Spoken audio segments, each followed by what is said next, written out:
Bonsoir à tous, ravi de vous retrouver pour une nouvelle édition. Voici les titres qui font l'actualité de ce jeudi 12 septembre. Le collège Charles III, inauguré par leurs Altesses Sérénissimes le prince Albert II et la princesse Charlène, le couple princier a pu découvrir un établissement polyvalent qui accueille depuis lundi 850 élèves. Puis nous irons dans les Alpes de Haute-Provence où la commune de Roumoul a intégré le réseau des sites historiques Grimaldi de Monaco. Le jazz dans toute sa diversité au programme de la 18e édition du Monte Carlo Jazz Festival. Les organisateurs ont dévoilé la programmation de cet événement qui débutera le 20 novembre prochain. Alfonso Ciulla, directeur artistique de la SBM, sera notre invité. Dans ce journal également, nous nous intéresserons à la médiation animale, une approche thérapeutique qui est utilisée depuis plusieurs années au Centre Régnier III. Il a accueilli ses premiers élèves lundi lors de la rentrée des classes. Le collège Charles III a officiellement été inauguré ce jeudi par leurs Altesses Sérénissimes le prince Albert II et la princesse Charlène. Ils ont ensuite pu découvrir le site qui se veut à la fois central et polyvalent. On rejoint sur place Vanessa Dessy. Vanessa, vous avez assisté à la visite inaugurale de l'établissement. Et oui Émilie, avec près de 24 000 m² de superficie, le tout nouveau collège Charles III a été inauguré par le couple princier ce jeudi matin. Un événement qui symbolise l'engagement continu de la principauté envers l'éducation et l'avenir de sa jeunesse. C'est un établissement à la pointe de la modernité. Le ruban officiellement coupé donne ainsi le coup d'envoi à cette nouvelle ère pour les collégiens de la principauté. Dès l'entrée, l'architecture moderne et lumineuse du bâtiment offre un cadre de travail optimal aux élèves. Au fil de la visite, le couple princier a pu échanger avec des élèves en train de déjeuner à la cantine. Le gymnase et la piscine olympique, véritable joyau du collège, a suscité l'admiration de ces installations ultramodernes dédiées à la pratique d'un large éventail de disciplines. Les salles de classe spacieuses et équipées des dernières technologies témoignent d'une volonté d'intégrer l'innovation au cœur de l'enseignement. Chaleur des sourires et enthousiasme des collégiens traduisent l'excitation de cette nouvelle aventure scolaire. Le passage par la petite chapelle au dernier étage illustre le mariage harmonieux entre culture et tradition religieuse monégasque. Cette visite s'est achevée par un discours inspirant du nouveau ministre d'État Didier Guillaume, réaffirmant ainsi l'importance de l'éducation pour bâtir l'avenir de la principauté. Et à l'occasion de cette visite inaugurale, une innovation a été dévoilée, la maquette BIM du collège Charles III. Cette projection numérique de l'établissement a été conçue avec des technologies de pointe permettant de visualiser en détail l'ensemble de l'établissement, y compris les accès spécifiques pour les pompiers. Un outil essentiel pour garantir la sécurité et l'efficacité des interventions d'urgence. Je vous propose d'écouter à ce sujet Céline Caron, la ministre de l'Équipement, de l'Environnement et de l'Urbanisme, est au micro de Vanessa Dessy. Une maquette BIM, c'est la gestion de données, en fait, c'est la transposition des plans d'architectes, de construction dans un schéma numérique. Et c'est surtout aujourd'hui l'évolution de nos métiers de construction vers l'utilisation, la gestion d'un bâtiment après sa construction durant toute sa vie. Donc aujourd'hui, c'était un premier test pour essayer, donc les maquettes BIM existent, mais elles ne sont pas dynamiques aujourd'hui, ce sont vraiment encore une fois des métiers émergents. Et on sait que la donnée, c'est la richesse de demain, c'est de savoir comment nous pouvions, à travers ces données, rendre des applicatifs aux utilisateurs. Donc là, aujourd'hui, on a montré, et on s'est surtout concentré sur des applicatifs avec le corps des sapeurs-pompiers. C'est un gros bâtiment, un gros collège, avec énormément d'enfants, et de pouvoir un petit peu avoir cette vision numérique et donc déporter du bâtiment avec une gestion en temps réel, et en l'occurrence, la démonstration qu'on vous a fait avec les connexions des têtes incendies, qui permet de suivre la sécurité du bâtiment et de réagir pour les pompiers avec des stratégies déjà avant même d'arriver sur le site parce qu'ils ont une meilleure connaissance de ce qui se passe dans le bâtiment.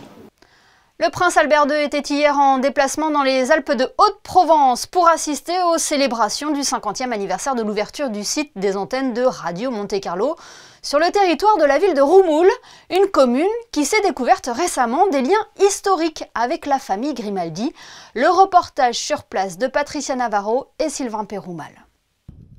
La grande famille des sites historiques Grimaldi de Monaco vient de s'agrandir. Le prince Albert II est devenu le premier citoyen d'honneur de la commune de Roumoul. Avec ses 750 habitants, elle fait désormais partie de ce réseau qui représente autant une fierté pour chacune des communes membres, mais aussi un véritable atout en termes d'attractivité. Je suis très heureux et très touché que monsieur le maire et le conseil municipal m'aient décerné cette citoyenneté d'honneur et c'est une marque d'affection dont je suis très touché et j'espère pouvoir justement que ces liens historiques se transforment aussi en valorisation de ces territoires. C'est ce que je dis à chaque fois que je vais à la rencontre de la population dans les différentes communes qui font partie de cette association, puisque c'est une mise en réseau aussi de toutes ces communes. Il y a quelques mois encore, le lien historique entre Monaco et Roumoul n'était pas connu des habitants même du village. Je ne savais pas qu'ils avaient été aussi seigneurs du village de Roumoul. Bon, nous l'avons appris par les échanges que nous avons eus avec le palais, mais c'est une très bonne chose.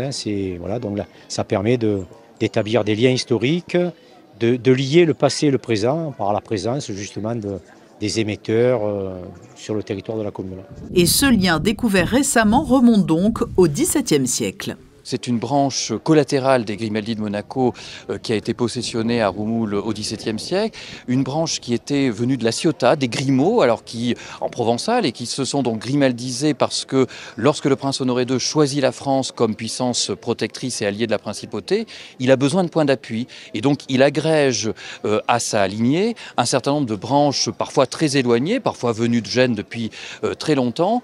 Et ces Grimaldi Régus, barons de Roumoul, sont membres du Parlement de Provence et donc ça permet aux princes de Monaco, qui sont des nouveaux venus alliés du roi de France, d'avoir des points d'appui dans le royaume. Roumoul que les Monégasques pourront donc découvrir plus amplement très prochainement puisque la commune a très officiellement été invitée à prendre part à l'une des prochaines éditions des rencontres des sites historiques Grimaldi de Monaco. Dans le reste de l'actualité, en bref, Monaco poursuit son engagement dans la lutte contre la corruption. Le ministre d'État Didier Guillaume a réuni les membres de son gouvernement ainsi que 2 experts dans le domaine aujourd'hui sur le Rocher. Suite à la publication du rapport du Gréco le 24 juillet et dans le cadre des engagements pris par la principauté de continuer à faire progresser dans le respect de ses institutions son dispositif de lutte contre la corruption. Cette réunion avait pour objectif de travailler sur l'ensemble des thématiques afin de dégager des actions concrètes permettant de satisfaire au mieux aux recommandations du Gréco. Une session a également été organisée à destination du secrétariat général du gouvernement et des directeurs généraux des départements ministériels. Le Monte Carlo Jazz Festival a dévoilé aujourd'hui sa programmation. L'événement musical se déroulera du 20 novembre au 1er décembre et proposera 10 dates qui mettront en lumière le jazz dans toute sa diversité. 2 semaines de live à la salle Garnier que nous allons évoquer avec le directeur artistique de la Société des Bains de Mer. Bonsoir Alfonso Ciulla. Bonsoir Émilie. Comment définir cette nouvelle saison du Monte Carlo Jazz Festival ? Oh, je dirais que c'est une saison riche, touffue et complète parce qu'on a distillé une programmation avec le coprogrammateur qui est Reno Di Matteo, très hétéroclite et qui montre bien que le jazz peut inspirer des musiques et surtout peut s'inspirer d'autres musiques. Alors nous allons développer ensemble cette programmation. Le festival débutera le 20 novembre par un concert de l'Académie Régnier 3. Il était important de débuter en mettant en valeur l'ensemble monégasque. Eh bien, c'est parce que depuis la création de ce festival, d'ailleurs, je rends hommage à Jean-René Palacio qui en était l'instigateur, on s'était fait un point d'honneur d'inviter cette magnifique école de Monaco qui est l'Académie Régnier 3, et parce que les jeunes musiciens à en devenir, ce sont des musiciens peut-être de demain, et on veut leur donner la possibilité de fouler cette scène mythique. C'est un vrai plaisir, un vrai régal pour eux et pour les pour les familles qui les accompagnent, je pense que c'est un peu un point d'honneur de leur rendre hommage à tous ces enfants qui bossent, et des enfants et des moins jeunes qui bossent pour faire de leur passion peut-être leur métier. Vous parliez d'artistes légendaires en introduction. Le Cant Bassi Orchestra sera à Monaco. C'est un ensemble qui s'est produit devant toutes les têtes couronnées. Absolument, c'est un ensemble qui existe depuis 1930. Bon, bien évidemment, la composition du Big Band a évolué au fil des ans, mais la matrice, je dirais, reste toujours la même. Et puis, c'est un groupe qui a quand même accompagné les plus grands chanteurs américains, et surtout qui a fait vraiment en sorte que le concept Big Band traverse le monde avec des instruments, des instrumentations bien senties, des arrangements sublimes. C'est vraiment un grand honneur que de les recevoir sur cette scène. La scène française sera aussi au rendez-vous, Alfonso ? La scène française absolument sera présente avec Dal Sasso Big Band également le jour du Cant Bassi Orchestra, mais il y a également Thibaut Covin et M qui viennent nous présenter leur sublime et onirique projet qui s'appelle L'Heure Miroir. Émile Londonien qui, comme son nom ne l'indique pas, est bien français. C'est un trio, c'est un concept bien français qui visite la musique, le broken beat, la house, le hip-hop et teinté de jazz très anglophone, d'où le nom.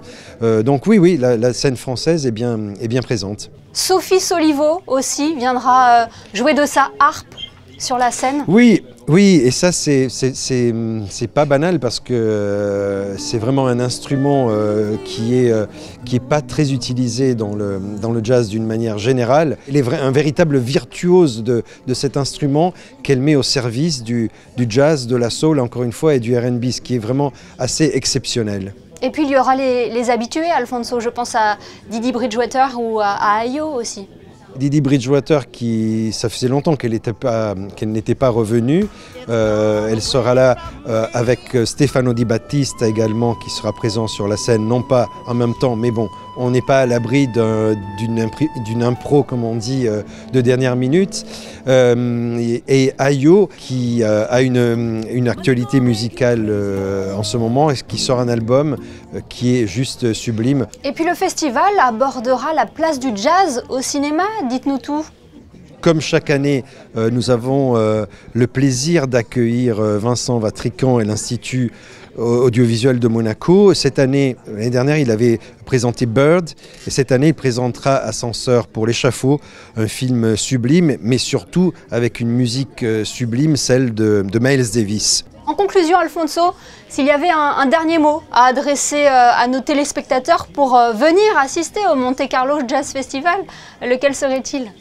Alors, je dirais juste de se précipiter pour acheter des places. La billetterie a ouvert cet après-midi à 15h, donc dans les points de vente habituels ou la billetterie de la SBM, mais vraiment de venir découvrir parce que, encore une fois, chaque soirée est une soirée totalement à part et une soirée vraiment qui invite au voyage et qui invite un petit peu au plaisir de découvrir ou de redécouvrir ces immenses artistes, jeunes ou confirmés qu'ils soient.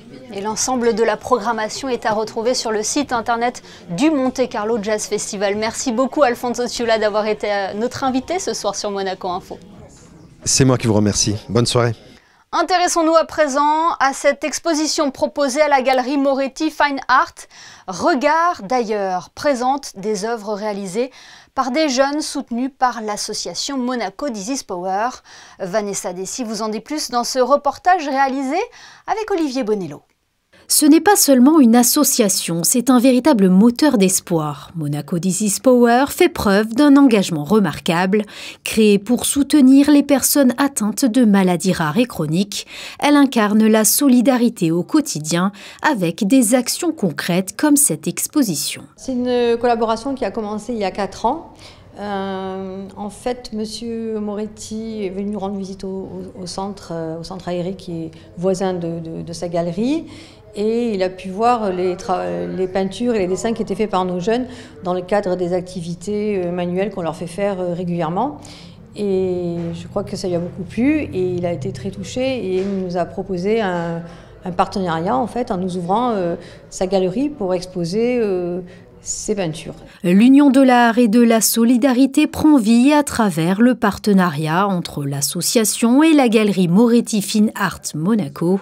Ensemble, ils ont imaginé une série d'expositions caritatives. Penso che siano opere di altissima qualità, che questi ragazzi siano veramente bravi e questo ci fa capire come la disabilità non sia un problema e che l'arte sia universale, un messaggio divino ed eterno. L'artiste brésilien David Elia a apporté son talent et son énergie en rendant visite aux jeunes soutenus par l'association.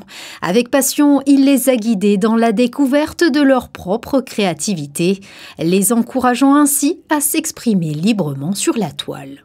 C'était très épanouissant et oui, ils étaient très engagés. Ils étaient surpris aussi par le procédé qui était assez magique pour eux parce que c'est une technique qui se révèle à travers l'eau, donc qui tourne une image vers quelque chose qui est très graphique. L'exposition Regarde ailleurs, Rhapsodie en bleu est à découvrir jusqu'au 25 septembre prochain à la Galerie Moretti. Tous les fonds récoltés permettront de soutenir l'association tout en sensibilisant le public à ces causes souvent méconnues. Autre initiative que nous souhaitions mettre en valeur ce soir, c'est celle du centre hospitalier Princesse Grace. Depuis plusieurs années, l'établissement intègre dans son approche de soins la médiation animale, une thérapie qui a fait ses preuves. Exemple au centre Régnier 3 avec ce reportage de Christine Datomel, Camille Caloni et Clélia Renaud. Une nouvelle employée du CHPG vient de rejoindre les équipes du centre Régnier 3, âgée de tout juste 3 ans. Sepia, un jeune labrador femelle, travaille plusieurs jours par semaine au CR3 pour faciliter les actions à visée thérapeutique, sociale ou éducative du personnel hospitalier auprès des résidents. Un patient qui ne prend plus la parole, qui n'a plus la spontanéité du langage et qui va se mettre à parler à l'animal, par exemple, alors qu'il ne va pas parler à l'équipe. Un patient qui va être un peu agité ou en tout cas anxieux avec une agitation qui va être plus calme, qui va de nouveau retourner dans l'unité en étant moins agité, avec moins de questions redondantes par exemple, avec une prise de repas plus simple. Donc en fait c'est ces petites choses-là qui sont difficiles à quantifier de façon très scientifique, mais pour lesquelles il y a quand même eu beaucoup de littérature dessus et qui montrent que oui, il peut y avoir un avant et un après. Il faut surtout compter sur le moment présent, c'est ça qui est important. Le moment présent, le moment qui est passé et qui fait que là, il y a une rencontre entre l'animal et le patient et que dans cette rencontre, il ne se passera pas la même chose d'un patient à l'autre, mais c'est ça qui est important. Destiné au départ pour être chien guide d'aveugle, Sepia avait des prédispositions pour être plutôt un animal de médiation. Après 6 mois de formation, la jeune chienne a obtenu son certificat d'aptitude et a ainsi pu rejoindre les équipes du CHPG. Sepia, aujourd'hui, est considérée comme une employée à part entière du centre hospitalier et suit un vrai planning de travail. Elle a le profil idéal pour être un chien de médiation. Elle est calme, elle est posée, elle aime les interactions sociales avec les humains. Elle va avoir un vrai planning de travail. Ça va être une collègue de travail au centre Régnier 3 comme les autres. Elle a un planning de travail parce que, attention, c'est important pour nous le bien-être animal. C'est pas parce qu'elle travaille que je travaille tout le temps. C'est pas parce qu'elle travaille qu'elle est tout le temps dans l'établissement. Elle a un planning qui va être à peu près de 2 jours et demi par semaine. Et sur les 5 jours de travail, donc elle aura des gros temps de pause. Les séances de travail, elles sont de 1 demi-heure, 3/4 d'heure. 1 heure, c'est le grand maximum pour qu'elle puisse aussi se reposer. Elle a des détentes avant, elle a des détentes après, de façon à pouvoir décharger aussi tout ce qu'elle aura pu récupérer en énergie. Après sa journée de travail, le soir, Sepia rejoint, comme vous, sa maison et sa famille, où elle mène une vie de chien de compagnie. L'association Les Chiens Guides d'Aveugles a confié au CHPG gratuitement Sepia. Son coût était pourtant élevé puisqu'il était de l'ordre de 17 500 €. Une action réalisable grâce aux généreux donateurs de l'association. C'est pourquoi il est essentiel de continuer de soutenir l'association Les Chiens Guides d'Aveugles afin que des actions comme celle-ci puisse perdurer dans le temps. Un mot de sport avant de découvrir les prévisions météo. La Roca Team poursuit sa préparation avant la reprise du championnat prévue le 20 septembre. Après Bormio, en Italie, les joueurs de Sacha Obradovic ont posé leurs valises en Espagne. Ils y ont disputé un match amical de gala face au Real Madrid que les Monégasques retrouveront en Euroleague. Malgré une belle résistance, la Roca Team s'est inclinée au buzzer, 75-77 face aux géants madrilènes. Prochain match amical ce vendredi face au club espagnol de Breogán. La météo à présent. Bonsoir Alban Gingembre, quelle sera la couleur du temps vendredi en Principauté ? Bonsoir Émilie, bonsoir à tous. Demain, nous aurons affaire à une météo changeante en Principauté. Des nuages, un ciel gris et nous ne serons pas à l'abri de quelques averses. Pour ce qui est des températures, 16 degrés le matin et nous ne dépasserons pas les 21 degrés l'après-midi. Et en ce vendredi 13 septembre, faites attention à vous si vous croyez à la superstition. Et n'oubliez pas de souhaiter une belle fête aux aimés. Une pensée donc pour tous les aimés. Ce journal est à présent terminé. Merci pour votre fidélité. On se quitte avec les photos de Manuel Vitali et l'inauguration ce matin du nouveau collège Charles III. Demain, retrouvez Fabien Bonilla à la présentation de votre JT. Passez une excellente fin de semaine sur Monaco Info.